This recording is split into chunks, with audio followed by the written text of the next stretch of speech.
ये सीधी लाइव तस्वीरें आपको दिखाते हैं जहां कांग्रेस अध्यक्ष मल्लिकार्जुन खड़गे इस वक्त प्रेस कॉन्फ्रेंस कर रहे हैं। कोई ऐसी गंदी गालियां दिया वैसी दिया तो मैं यहाँ पर कहाँ पर हमने पुलिस स्टेशन में रजिस्टर करवाया है, जो केस है वो देखेंगे। इससे पहले भी तुगलक पुलिस स्टेशन में करवाया था। इससे पहले मैं वहाँ 2-4 महीने रहता था साउथ एवेन्यू में, वहाँ पर साउथ एवेन्यू पुलिस स्टेशन में करवाया, अपने बेंगलुरु में करवाया, सदाशिव नगर। कितना क्यों? अरे आप बहस करो, आपकी बहस के ऊपर लोगों को कन्विंस करो। ऐसा लोगों को लगा के डरा के हमको कमजोर करना चाहते हैं तो हम कमजोर कांग्रेस वाले भी होने वाले नहीं, मैं भी होने वाला नहीं। मैं तो इतनी कठिनाई देख के एक ही घर में मेरे बाप एक बच्चे थे, मैं एक बचा, दो ही मिलके अब 83 तक मैं आया हूँ एज, और 53 साल से मैं पॉलिटिक्स में हूँ। एक इलेक्शन भी मेरी गई नहीं थी, परसों एक छोड़ के। लेकिन मेरे को भी इनडायरेक्टली गालियां देना, डिफेम करना, सोशल मीडिया में डालना, ये कर रहे हैं, करने दो। उनका काम है कि अगर शेड्यूल कास्ट का वो भी जिसके पीछे कोई भी नहीं है, ऐसे आदमी को अगर वो डिफेम करना चाहते हैं, और 53 साल में एक कलंक नहीं है। मैं 20 साल वहाँ मिनिस्टर था, 10 साल यहाँ मिनिस्टर और 8 साल अपोजिशन लीडर, वहाँ भी अपोजिशन लीडर 18 साल था। तो कोई मेरे तरफ उंगली उठा के भी नहीं बोल। अब ये लोग डराने की कोशिश कर रहे, ठीक है, डराने दो, वो बाद में की बात है। हम देखेंगे कि हम सिंपैथी नहीं चाहते, हम ऐसे हैं वैसे हैं। इसीलिए हम तो ये चाहते हैं कि जनता की भलाई के लिए इन्हों जो काम करना चाहिए वो काम नहीं हुआ। इसीलिए ये हमारा ब्लैक पेपर हम आपको प्रेजेंट कर रहे हैं। और दूसरा, हर ईडी सीबीआई ये लगाते हैं। देखिए हमारा क्या हुआ, उन्होंने झारखंड के सरकार को खत्म करने का सोचा, क्या हुआ? उल्टा हमारे को, जहां हमारे को 44 थे वो 48 हो गए। खैर एक आदमी बीमार था, प्रेजेंट 47 हो गए। क्यों करना ये एक्सपेरिमेंट?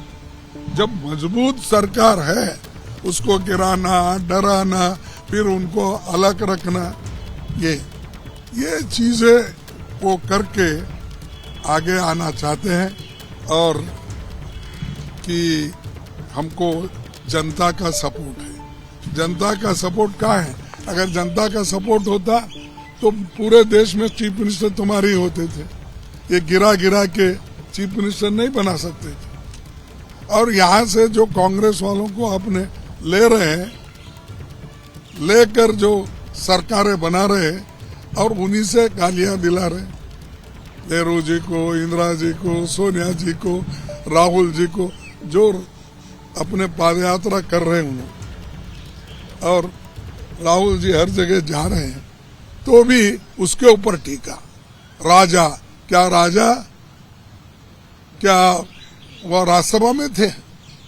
कल बोले वो। और क्या उनकी क्या वहां गलती थी? अरे ठीक है भाई, तुम लोकसभा मेंबर है, उन्होंने बोलो, उन्होंने जब आते हैं। तो ये जो स्टैंडर्ड है, एक प्राइम मिनिस्टर स्टेट्समैन के जैसे अपना आगे का विजन देना, उन्होंने क्या किया वो बोलना, वो छोड़ के मैं और 5 साल आऊंगा, मैं वो करूंगा, ये करूंगा, ये तो बोल रहे आप। लेकिन मेरा यही है कि पिछले आपके करतूत क्या है, आज के करतूत क्या है, इसमें हम सब दिए हैं। और जो ये देश को डिवाइड करने की बात, साउथ और नॉर्थ का डिवाइड करने का उन्होंने बोला। अरे भाई साहब, मोदी जी, आप जब चीफ मिनिस्टर थे गुजरात के, आपने पूछा केंद्र सरकार उस वक्त के यूपीए गवर्नमेंट को कि 50% टैक्स स्टेट को मिलना चाहिए, और उन्होंने ये भी कहा टैक्स नहीं देना चाहिए अगर हमको नहीं मिलता। ये भी उदाहरण उन्होंने दिया, 48,600 करोड़ मैं टैक्स देता हूं गुजरात, और मेरे को 2.5% वापिस मिलता है। फिर ये डिवाइड की बात हो गई नहीं। ये लोग अगर दूसरे पार्टी के लोग बात कर रहे हैं तो आपने तो खुद बोला चीफ मिनिस्टर होके, और वही बात अगर दूसरा बोलता है वो देशद्रोही होता है, वो देश तोड़ने की बात करता है। तुम क्या करें? तुम तो देश तोड़ने की बात हमेशा करते, दंगे करवाए, पीछे लोगों को भड़काए, ऐसे ऐसे भाषण करके भड़काए, पूछो मत। और वही आदमी आज ये कहता है कि साउथ नॉर्थ की झगड़ा कर रहे हैं, देश को तोड़ना चाहते हैं। तुम कौन सी बात किए जब चीफ मिनिस्टर थे? तो वो उनको देखना चाहिए। और गवर्नर तो ऐसे बने हैं कि स्टेट के डिक्टेटर्स, वो जो कहते हैं वही होना। कहीं भी गवर्नर्स को इन्होंने बिठाया है तो वहां सरकार को डिस्ट्रॉय करने के लिए बिठाया। जहां बीजेपी का सरकार है कोऑपरेट करो, जहां नहीं है उसको फाइल्स वापिस भेजो, पेंडिंग रखो, ये सब है इसमें। मैं ज्यादा आपको यहाँ पर और भी कुछ नहीं कहना चाहता हूँ, लेकिन जो कुछ मैंने आपके सामने रखा है और इसमें पूरा डिटेल भी आप देख सकते हैं। और आखिरी में एक ही बात करूंगा कि भाई कांग्रेस पार्टी ये महात्मा गांधी जी की पार्टी है। उसने स्वतंत्रता संग्राम में भारत को करके भारत को 200 वर्षों के ब्रिटिश अन्याय से निकाला। तो देखिए, मल्लिकार्जुन खड़गे को आप सुन रहे थे। White paper versus black pepper. केंद्रीय कानून मंत्री अर्जुन मेघवाल ने कहा है कि आज व्हाइट पेपर पर सदन में चर्चा की जाएगी, जिस बात का जिक्र हो रहा है। और अर्जुन मेघवाल ने भी कहा है कि आज व्हाइट पेपर पर सदन में चर्चा की जाएगी। यूपीए सरकार के 10 साल के खिलाफ केंद्र सरकार की ओर से ये श्वेत पत्र लाया जाएगा, जिसके लिए जो तमाम पार्टी है उसने तैयारी की है, रणनीति बनाई गई है। इसके जवाब में आपने सुना मल्लिकार्जुन खड़गे ने भी ब्लैक पेपर कांग्रेस की तरफ से लाया गया और उसके बारे में चर्चा की गई। हमारे वित्त मंत्री जी ने जब अंतरिम बजट पेश किया था, उसी का ये पार्ट था कि 2014 में इन्होंने कैसी इकोनॉमिक सिचुएशन देश के सामने छोड़ी थी, उसका जिक्र करना ज़रूरी है।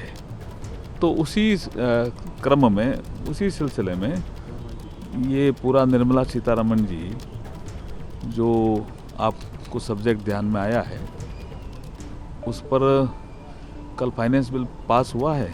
आज हमारे यहाँ लोकसभा में 2-3 बिल हैं और वो वाइट पेपर वाला विषय भी आज चर्चा में रहेगा। और चलिए अब आपको सीधी लाइव तस्वीरें दिखाते हैं राज्यसभा से, जहां इस वक्त पीएम मोदी संबोधित कर रहे हैं। क्या बोल रहे हैं सुनवाते हैं आपको।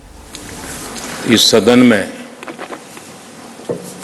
इस प्रकार का प्रसंग आता है, लेकिन ये सदन निरंतरता का प्रतीक है। लोकसभा 5 साल के बाद नए रंग रूप के साथ सज जाती है।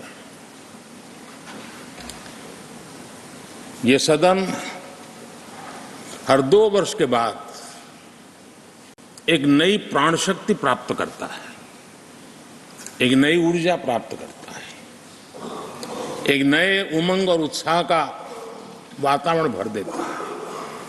और इसलिए हर 2 साल में जो होने वाली विदाई है, वो विदाई एक प्रकार से विदाई नहीं होती है, वो ऐसी स्मृतियों को यहां छोड़ करके जाते हैं जो स्मृतियां आने वाली जो नई बैच होती है उनके लिए ये अनमोल विरासत होती है, जिस विरासत को वो यहां अपने कार्यकाल के दरमियान और अधिक मूल्यवान बनाने का प्रयास करते हैं। जो आदरणीय सांसदगण अपने कुछ लोग जा रहे हैं, हो सकता है कुछ लोग आने के लिए जा रहे हो और कुछ लोग जाने के लिए जा रहे हो। मैं विशेष रूप से माननीय डॉक्टर मनमोहन सिंह जी का स्मरण करना चाहूंगा। 6 बार इस सदन में वो अपने मूल्यवान विचारों से और नेता के रूप में भी और प्रतिपक्ष में भी नेता के रूप में उनका बहुत बड़ा योगदान रहा है। वैचारिक मतभेद, कभी बहस में छिटाकशी, वो तो बहुत अल्पकालीन होता है, लेकिन इतने लंबे अरसे तक जिस प्रकार से उन्होंने इस सदन का मार्गदर्शन किया है, देश का मार्गदर्शन किया है, वो हमेशा हमेशा जब भी हमारे लोकतंत्र की चर्चा होगी तो कुछ माननीय सदस्यों की जो चर्चा होगी उसमें माननीय डॉक्टर मनमोहन सिंह की योगदान की चर्चा जरूर होगी।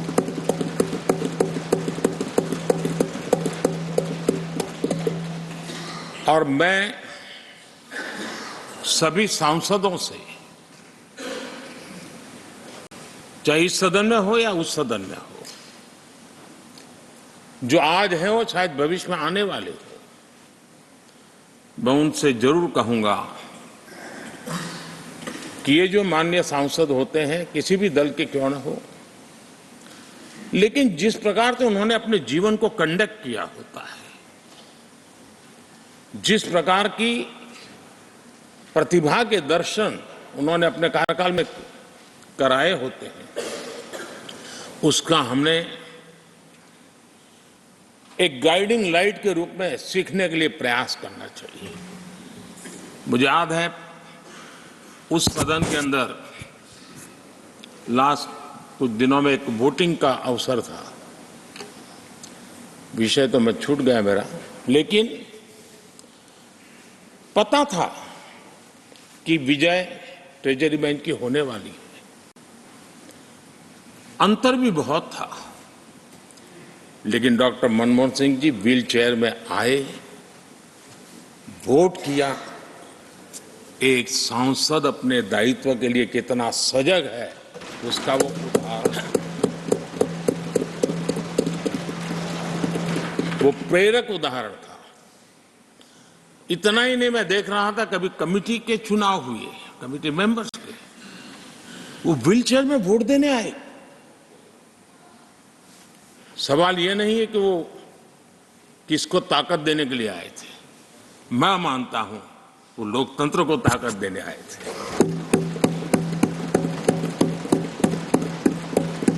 और इसलिए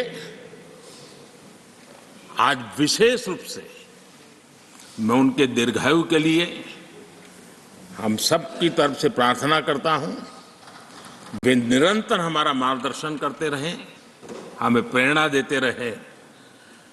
आदरणीय सभापति जी, जो हमारे साथी नए दायित्व की ओर आगे बढ़ रहे हैं, इस सीमित विस्तार से एक बड़े विस्तार की तरफ जा रहे हैं, राज्यसभा से निकल करके जनसभा में जा रहे हैं, तो मैं मानता हूं उनका साथ, यहां का अनुभव, इतने बड़े मंच पर जा रहे हैं तब देश के लिए एक बहुत बड़ी पूंजी बनकर के निकलेगा।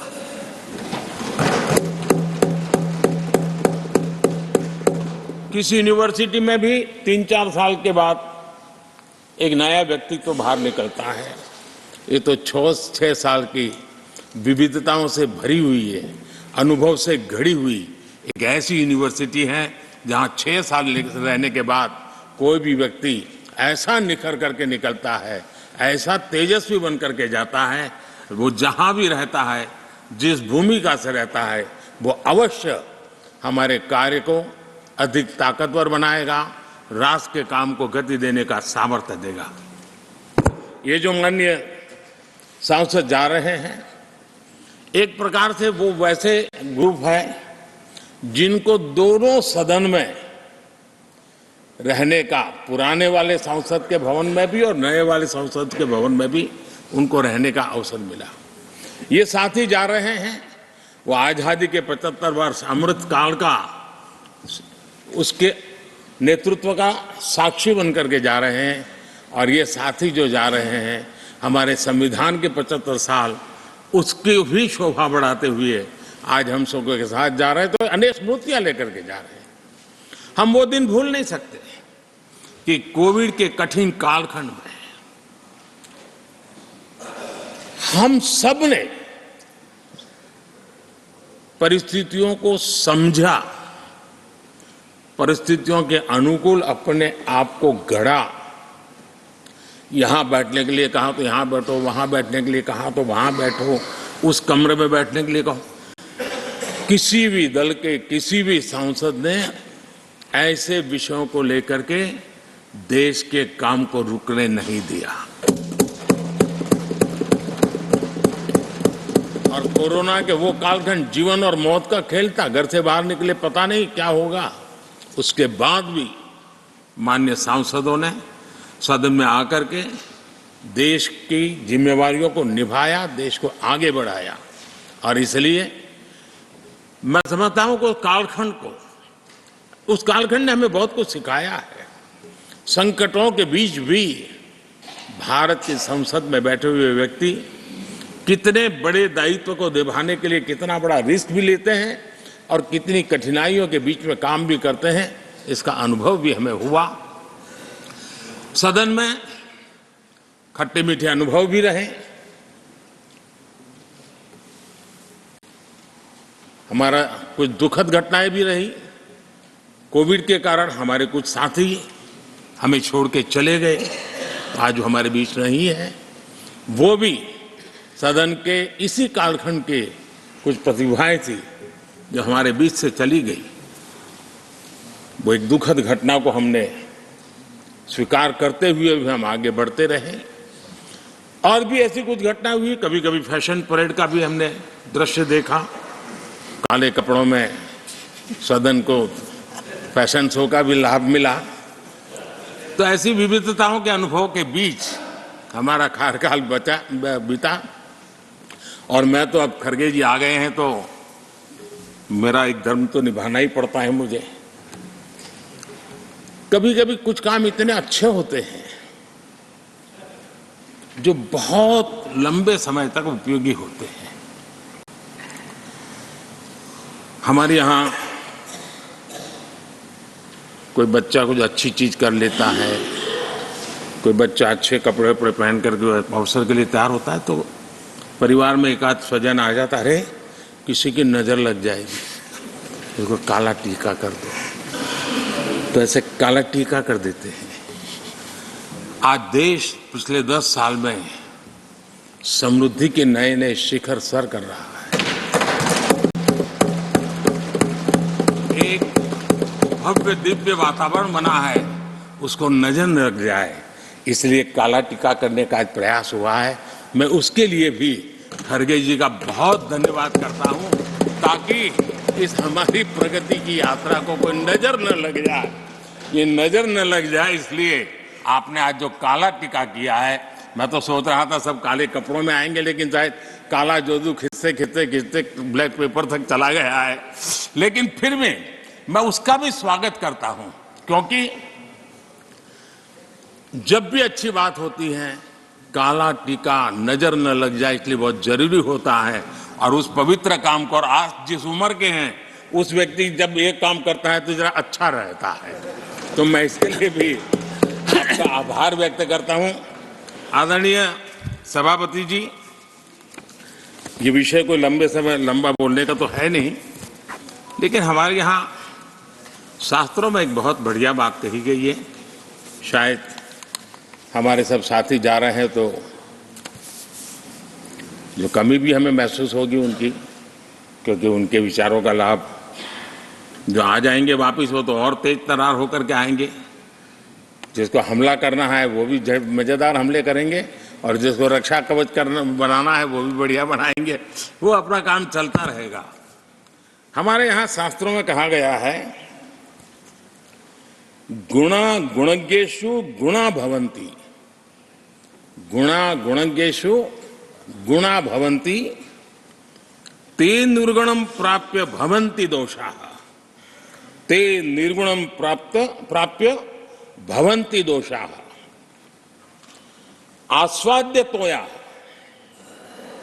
प्रवहन्ति नद्य, समुद्र मासादय भवन्तय पेया। उसका मतलब है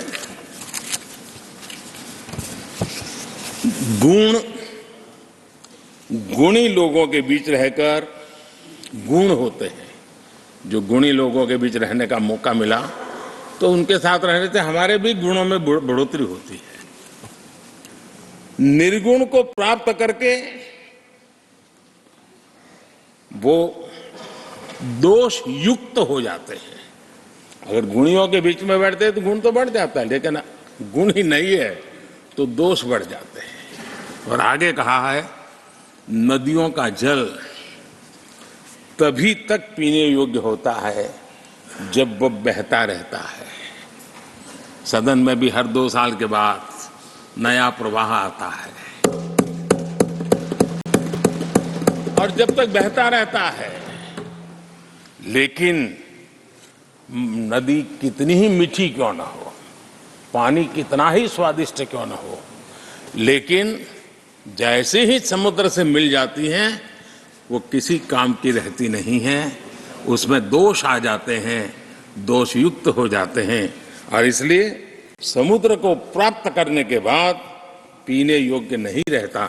मैं समझता हूँ ये संदेश हर एक के जीवन में प्रेरक रहेगा। इसी भावना के साथ जो साथी समाज जीवन के एक बहुत बड़े फलक पर जा रहे हैं, इस जीवंत यूनिवर्सिटी से अनुभव प्राप्त करके जा रहे हैं, उनका मार्गदर्शन, उनका कर्तृत्व राष्ट्र के काम आएगा, नई पीढ़ी को प्रेरणा देता रहेगा।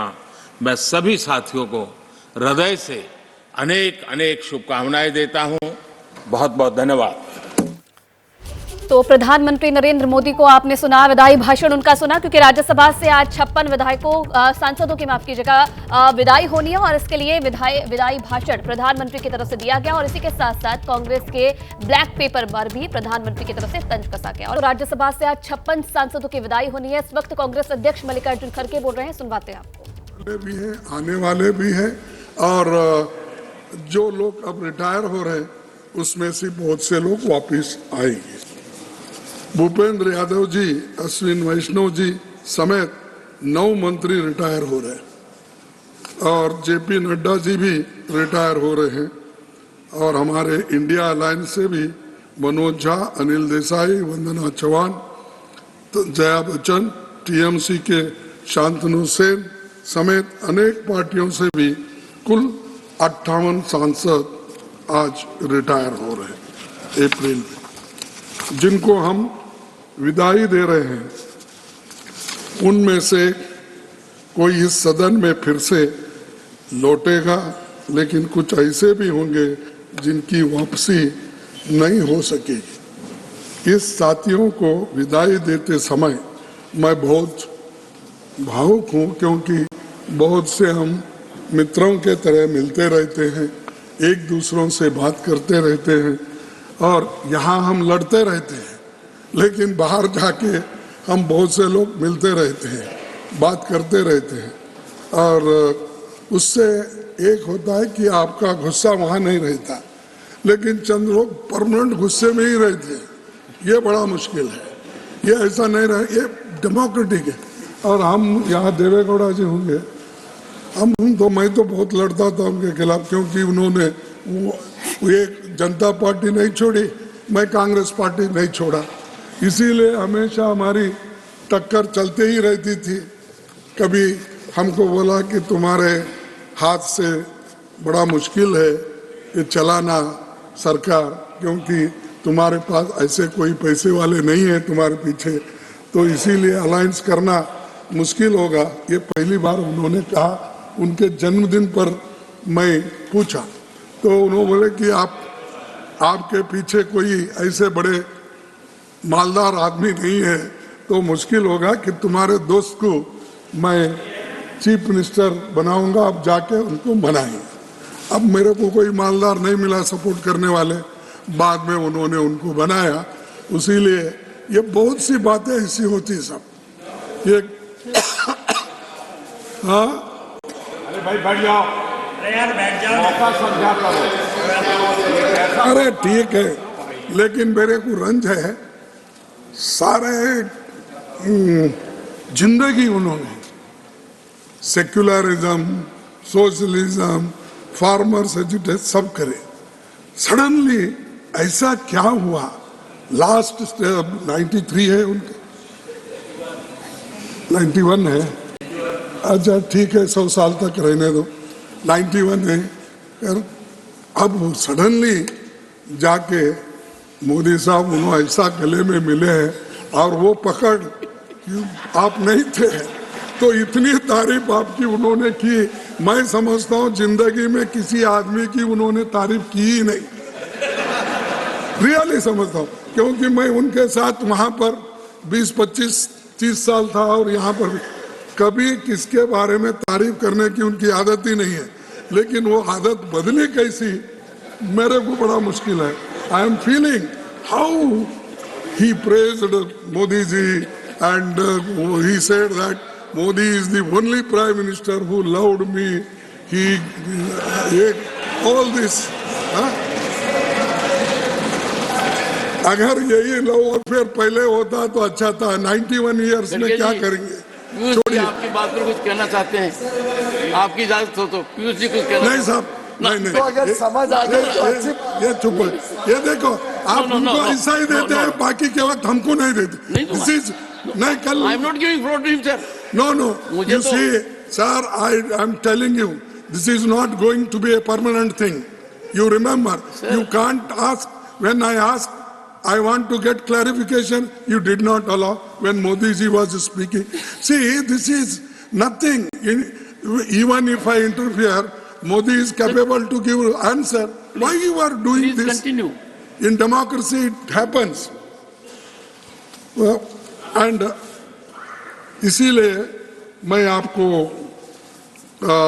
उनको खैर इस वक्त जरूरत थी, वो हो गई, उसके बारे में मैं कुछ नहीं बोलता कि उन्होंने जो कुछ बोलना है बोल दिया है और उसका जो कुछ इलाज करना है मोदी जी ने कर दिया है, इसीलिए वो ठीक ठाक हो रहा है उनके साथ।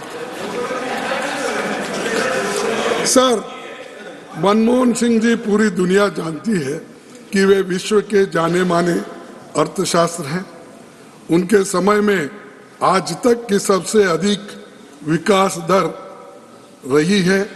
यूपीए में उनके ही शासन काल में नागरिकों को फूड का कानून अधिकार, शिक्षा अधिकार। कि मोदी सरकार के व्हाइट पेपर से पहले कांग्रेस आज ब्लैक पेपर लेकर आई। मोदी सरकार पर कई गंभीर आरोप लगाए गए। आज राज्यसभा में 56 सांसदों को विदाई देते हुए पीएम मोदी ने काला टीका वाला तंज भी कांग्रेस पर कसा। हमारे यहाँ कोई बच्चा कुछ अच्छी चीज कर लेता है, कोई बच्चा अच्छे कपड़े वपड़े पहन करके अवसर के लिए तैयार होता है, तो परिवार में एक आध स्वजन आ जाता, अरे किसी की नज़र लग जाएगी, उसको काला टीका कर दो, तो ऐसे काला टीका कर देते हैं। आज देश पिछले 10 साल में समृद्धि के नए नए शिखर सर कर रहा है। एक भव्य दिव्य वातावरण बना है, उसको नजर न लग जाए, इसलिए काला टीका करने का आज प्रयास हुआ है। मैं उसके लिए भी खड़गे जी का बहुत धन्यवाद करता हूं, ताकि इस हमारी प्रगति की यात्रा को कोई नजर न लग जाए। मोदी सरकार के श्वेत पत्र लाने पर कांग्रेस के राज्यसभा सांसद प्रमोद तिवारी ने सवाल खड़े किए। श्वेत पत्र लाने की सिवा उनके सामने कोई चारा नहीं, क्योंकि उनका इंटरनल सर्वे उनको 200 सीटों के ऊपर नहीं ले जा रहा। तो अपने सारे काले कारनामे ढकने के लिए ये व्हाइट पेपर ला रहे हैं, जिससे इनका पाप ढक गया है। पर हम ब्लैक पेपर ला रहे हैं। 83 रुपए पे डॉलर क्यों है, महंगाई क्यों है, बेरोजगारी क्यों है, ये सारे सवाल है ना। और जमीनी हकीकत कुछ है और फसाना कुछ है, झूठ कुछ है। व्हाइट पेपर झूठ और फसाना है, ब्लैक पेपर इनकी जमीनी हकीकत को दिखा रहा है। वहीं बीजेपी के राज्यसभा सांसद दिनेश शर्मा ने कांग्रेस के ब्लैक पेपर पर तंज कसा है। उन्होंने आरोप लगाया कि कांग्रेस ने काला किया है तो काला पेपर ही लेकर आएंगे। जो ब्लैक का काम करेगा, जो काला काम करेगा, वो सफ़ेद कैसे कर सकता है? बहुत सारे लोग हैं जिन्होंने बहुत ज़्यादा भ्रष्टाचार किया है। विपक्ष को अपने कर्मों का भी और अपने जो कार्य हैं उनके लिए जवाबदेही होना है चुनाव में, इसलिए वो भी जितना भी बयान दे सकते थे। इसकी ज़रूरत क्या है वैसे व्हाइट पेपर की? नहीं, अभी देखिए, अभी जब आएगा तब इसके बारे में बोलते हैं। श्वेत और ब्लैक पेपर की सियासत के बीच वहीं केंद्रीय राज्य मंत्री BL वर्मा ने दावा किया है कि कांग्रेस बर्दाश्त नहीं कर पा रही है कि बीजेपी की फिर 400 सीटें आ रही है। मेरे साथ मौजूद हैं केंद्रीय मंत्री BL वर्मा। वर्मा जी, जिस तरीके से जो है आपकी सरकार व्हाइट पेपर की बात कर रही है, तो विपक्षी पार्टी खासतौर पर कांग्रेस ब्लैक पेपर ले आई है। देखिए, कांग्रेस निराशा और हताशा के भाव में डूबी हुई है, इसलिए वो ब्लैक पेपर की बात करे, ब्लैक कपड़ों की बात करे। मुझे लगता है कि वो पूरी तरह से हताश हो गए हैं, इसलिए इस तरह की बातें करते हैं। माननीय प्रधानमंत्री मोदी जी के नेतृत्व में पूरा देश खड़ा है और मैं कह सकता हूँ देश का आशीर्वाद माननीय मोदी के साथ है। और जिस तरह से देश को आगे बढ़ाने के लिए 10 वर्षों में काम माननीय प्रधानमंत्री ने किया है, वो सबने देखा है। 11वें नंबर की अर्थव्यवस्था को 5वें नंबर पर पहुँचाना और आने वाले 30 टर्म में 3रे नंबर की अर्थव्यवस्था हमारी होने जा रही है। और हमारा ट्रैक रिकॉर्ड जो कहता है अर्थव्यवस्था में जिस तरह से तेजी के साथ हम आगे बढ़ रहे हैं, ये बर्दाश्त कांग्रेस को नहीं हो पा रहा है। मुझे लगता है कि आने वाले समय में माननीय प्रधानमंत्री के नेतृत्व में 2024 के चुनाव परिणाम आएंगे तो 400 पार करके फिर से प्रधानमंत्री मोदी जी बनेंगे। और इसी बीच बड़ी खबर आ रही है। बड़ी खबर यह है कि केंद्रीय कानून मंत्री अर्जुन राम मेघवाल ने कहा है कि आज व्हाइट पेपर पर सदन में चर्चा की जाएगी। सदन में श्वेत पत्र पर चर्चा होगी। कानून मंत्री अर्जुन राम मेघवाल का यह बयान सामने आया है।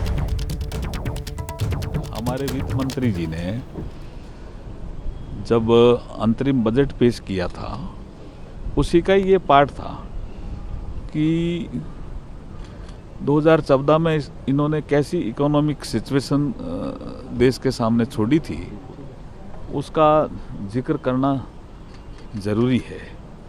तो उसी क्रम में, उसी सिलसिले में ये पूरा निर्मला सीतारमण जी जो आपको सब्जेक्ट ध्यान में आया है, उस पर कल फाइनेंस बिल पास हुआ है।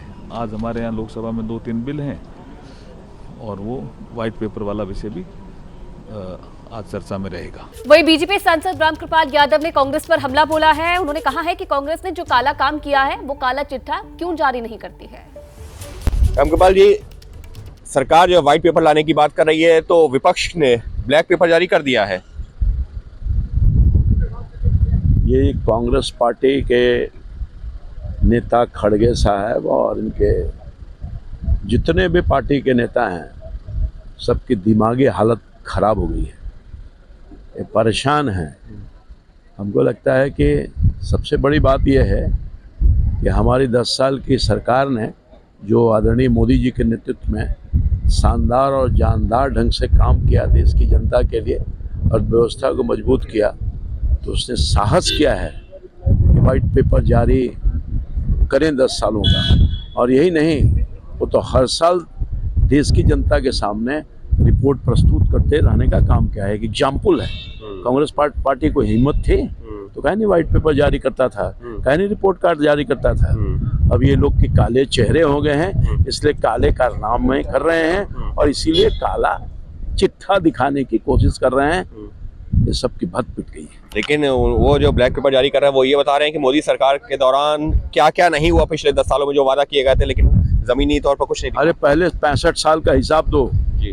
सत्ता पर रहे हो, देश को बर्बाद कर दिया, लूट लिया, देश के खजाने को बर्बाद कर दिया, देश को बद से बदतर स्थिति में लाने का काम किया है। उसका व्हाइट पेपर जारी करो ना, उसका काला कारनामे जारी करो ना। इसलिए तुम पीछे हो गए हो, अभी जीरो पर आउट हो जाओगे। मोदी जी को कुछ नहीं कर सकते हो, देश की जनता अपने दिल में बसा कर रखने का काम किया। वहीं शिवसेना यूबीटी के राज्यसभा सांसद संजय राउत ने केंद्र सरकार के लाए जाने वाले व्हाइट पेपर पर सवाल उठाए हैं। पेपर वॉर चल रहा है तो चलने दीजिए। इसको लगता है देश हमने बनाया है सिर्फ 10 साल में, 5 साल में। भूल जाइए, देश बनाने में बहुत बड़ा योगदान सभी नेताओं का है। जैसे कांग्रेस के नेता है, अटल बिहारी वाजपेयी जैसे नेता है, मोरारजी भाई देसाई प्रधानमंत्री थे, वीपी सिंह प्रधानमंत्री थे, देवेगौड़ा भी थे। देश के लिए सभी ने अपना योगदान दिया है।